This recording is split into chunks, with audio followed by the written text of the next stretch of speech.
There's an incredible story about Michael Davis, who is diagnosed with attention deficit hyperactivity disorder. And his mother says it has led to him getting into fights at school. And when the school district said it had a plan to change his behavior, his mom says things went wrong. She said the school, Rio Calaveras Elementary of Stockton, California, wanted to change the behavior by having Michael meet with a police officer. He would come out and talk to Michael, and the kids are normally scared straight, is what the mom was told by the school. This is going to be a great idea. Well, Michael was pretty agitated when the officer came into the room, and the meeting ended with Michael arrested and cuffed with zip ties on his hands and on his feet. So this did not go as planned here. And this was, initially the mom was led to believe by the school and by the officer that Michael saw the police officer and attacked him on sight.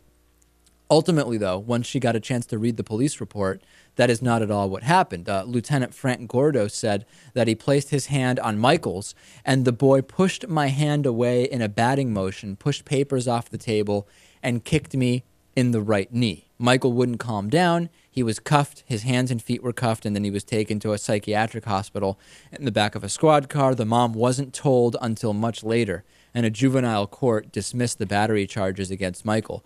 My question to you, Lewis, is does a 5-year-old really understand the concept of police in a way where he could be scared straight effectively without simply being traumatized?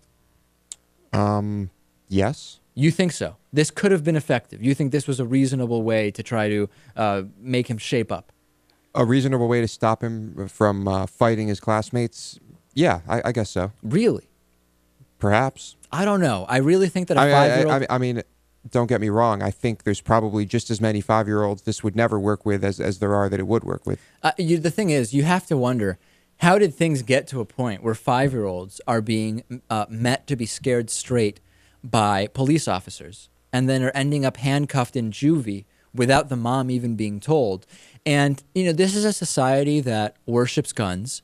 It worships war. It worships warriors. And there are these Christian child-rearing manuals which command people to beat their children into submission. There's a Tea Party group which, as part of its manifesto, incorporated the statement, guns are sacred. If you have a gun, you are to be obeyed without question. It's a whole culture that suggests this is reasonable. I don't think this is isolated from what's going on in the culture in that sense.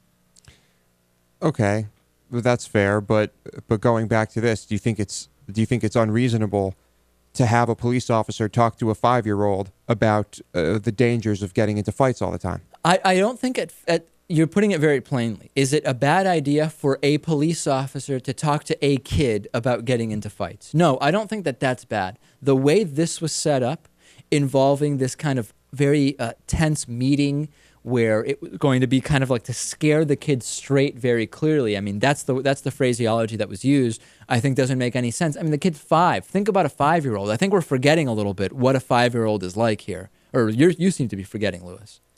Maybe I am, but I mean, to me, this kid sounds like a terror, and this doesn't seem, from some of the stories we've read, this doesn't seem like that extreme a solution to try and get an out-of-control kid under control, right? It's not clear that he was out of control in the way you're kind of implying. I think that's my point. I'm willing to bet this kid's a terror. The way that these kids are being kind of cornered into a somewhat of a I don't know if diagnosis is the right term, doesn't make sense to me. I don't think it's the right way to go about this, and I just don't think these methods are effective, and they're certainly not going to lead to less of this type of behavior. Well, either you do things like this or you medicate them.